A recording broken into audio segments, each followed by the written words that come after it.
بسم اللہ الرحمن الرحیم۔ اسلامی تاریخ کے اوراق میں چند خواتین آسیہ کی طرح روشنی بکھیرتی ہیں جو فرعون کی بیوی تھی۔ ان کی کہانی جو اسلامی روایت میں گہری طور پر نقش ہے، روحانی مزاحمت، ایمان اور ظلم کے سامنے انتہائی قربانی کی ایک گہری داستان پیش کرتی ہے۔ آسیہ کی وراثت ان کے بے مثال ایمان اور شاہی زندگی کی شان و شوکت کو چھوڑ کر راست بازی کے فیصلے کی گواہ ہے۔ آسیہ کی پیدائش آسائش اور طاقت کی زندگی میں ہوئی اور ان کی شادی قدیم مصر کے سب سے زبردست حکمرانوں میں سے ایک سے ہوئی۔ اپنی بلند مقام کے باوجود ان کا دل مادی دنیا سے غیر متعلق رہا، جو روحانی سچائی کی تلاش میں ایک آرزو مند روح تھی۔ آسیہ کی زندگی میں تبدیلی کا لمحہ موسیٰ علیہ السلام کی آمد کے ساتھ آیا۔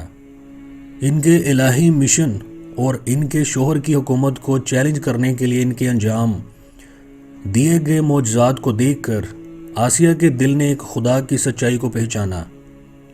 رازداری سے انہوں نے ایمان قبول کیا، ایک فیصلہ جس نے انہیں اپنے شوہر کی ظلمت سے ٹکراؤ کی راہ پر ڈال دیا۔ آسیہ کا ایمان بغیر لاگت کے نہیں تھا۔ موسیٰ علیہ السلام کے ایمان کی طرف ان کی تبدیلی نے انہیں فرعون کے غضب کا نشانہ بنا دیا۔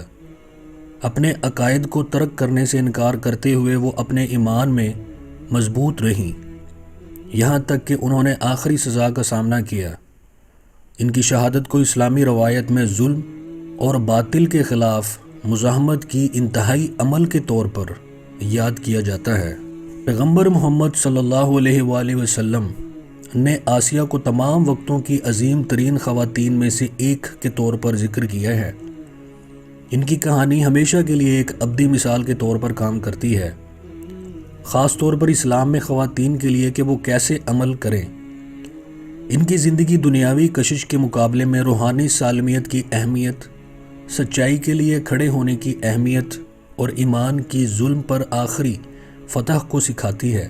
آسیہ کی کہانی وقت کو عبور کرتی ہے، ہمیں ایمان کی دائمی طاقت اور ایک فرد کے عقیدے کا دنیا پر اثر ڈالنے کی یاد دلاتی ہے۔